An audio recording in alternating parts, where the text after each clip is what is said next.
Hey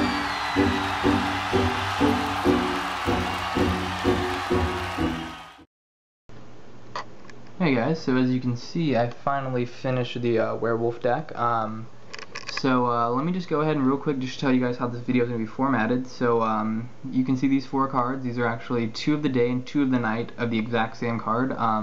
I just went ahead and did this instead of trying to explain what the back of the card was. Just it's more convenient for you. It's less explaining for me. It gets the video done faster, and it's just a really neat way to show off the double-faced cards. So real quick, let me just explain the basic werewolf mechanic. You can go and check out right here. It says at the beginning of each upkeep, if no spells were cast last turn, transform Instigator Gang. That's usually filled with the card name. And on the flip side, the night side, at the beginning of each upkeep, if a player casts 2 or more spells that turn, transform Wolf Blood Pack. So the deck really makes your opponent cast spells when they don't need to, makes them waste their resources just to get your cards flipped over because they are so powerful in their night form, and once they flip over you have usually 1 to 2 turns to really just beat face until they can manage to draw into 2 more spells. It's an excellent deck. It's been testing really well. It's not competitive enough to win you a PTQ, but for Friday Night Magic it's a good bit of fun, and eventually with the future sets I believe the deck will become very, very good. And so real quick, let's go ahead and start off the deck. You're running 4 Reckless Waif. It's a 1/1 for 1 on day, and during the night it's a 3/2. It's an excellent first turn drop. And if your opponent doesn't cast a spell on their next turn, they're gonna be hit with a 3/2 to the face. So that's always good. Real quick, let me just mention that the humans are considered werewolves while in human form. You can see the claws human, rogue, werewolf right there. And in the werewolf form, they are only considered werewolves. Up next, you have really the main card of the deck, in my opinion, your Mayor of Avabruck. It's a 2-drop, 1/1 that gives all other human creatures you control plus 1/1.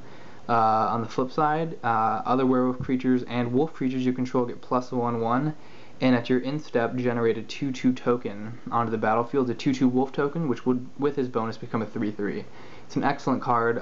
Really takes over the game by himself, and having 2 or even 3 of these on the board is just nasty when it generates 3 tokens at the end phase. So definitely an excellent card.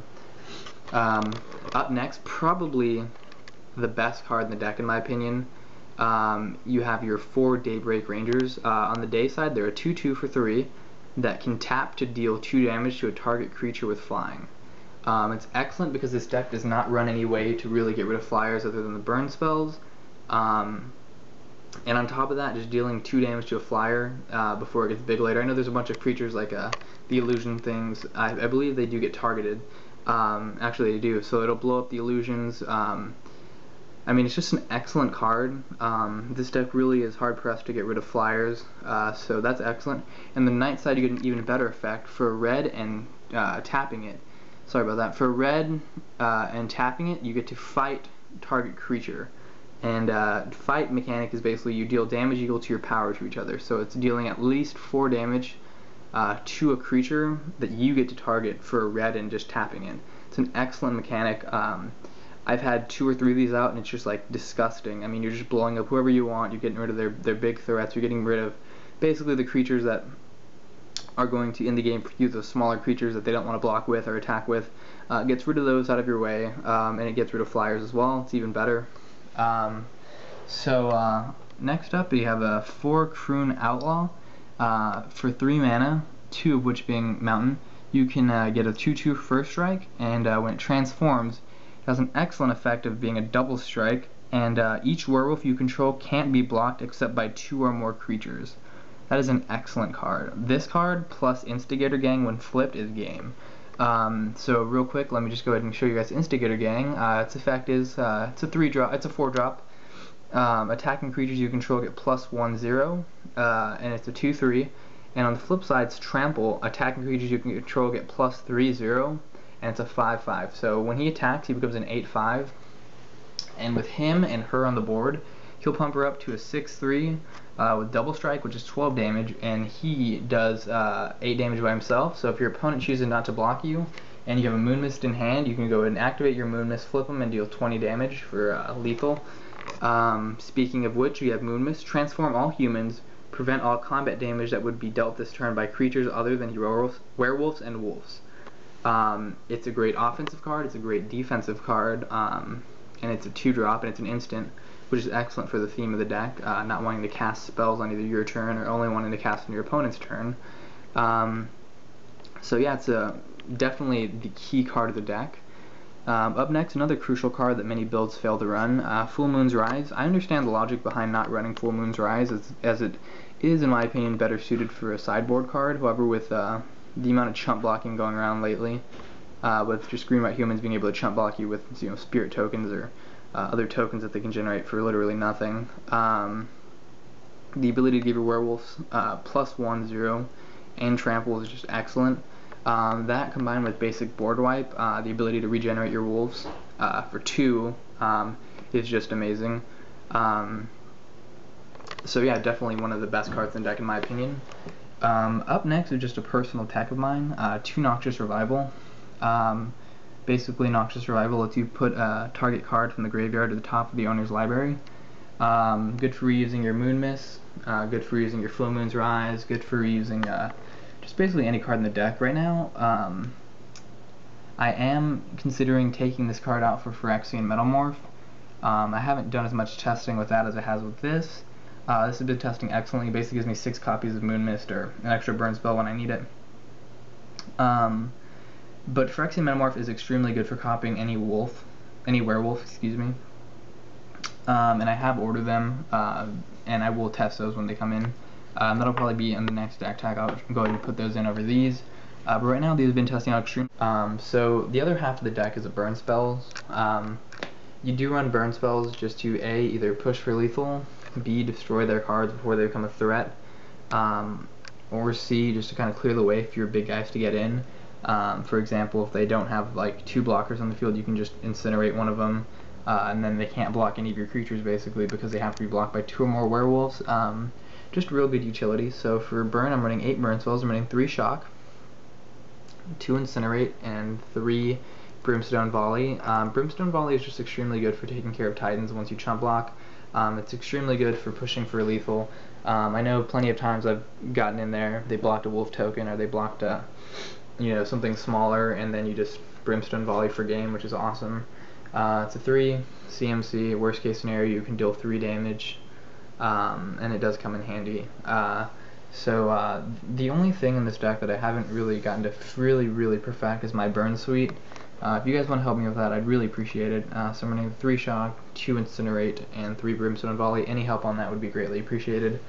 Just make sure they're an instant, and then we're all good, guys. So for the land base, I'm running 4 Rootbound Crag and 4 Copperline Gorge. I've seen people that have taken out 2 Copperline Gorge for 2 Ghost Quarters. Excuse me, they've taken out a mountain and a forest for 2 Ghost Quarters. It's definitely a good tech. I haven't gotten to test it yet, but being able to blow up someone's tap land is definitely pretty good. Like I said, I do need to test that. But right now these work out pretty well. People complain the Copperline Gorge comes into play tapped. Best case scenario, you know, you have like your Ghost Quarter that can sacrifice one of your current lands to get it, which you're going -1 in your lands, which is never good. So right now going into play tap isn't that big of a deal. I drop them when I have them. And I think like every 1 in 13 games it'll become a problem. But so far, not really a problem. You know, you live with it. And I mean, you know, fetch lands are gone, so what can you do? I'm running the 2 Kessig Wolf Runs. They give you 1 colorless, so you can do X, red, green, tap to give a creature +X0 and gains trample. It's just funny when you troll illusion decks by just targeting their illusion for a red and a green and just tapping it. It's just pretty funny to do that. I play a couple illusions at my local meta, and I just love doing that. And you know, I mean, you usually on board you have like your mana, and you can't really spend it on anything, so you'll just tap and put in like 5 mana to something, and give it +3/0 and trample, which is always good.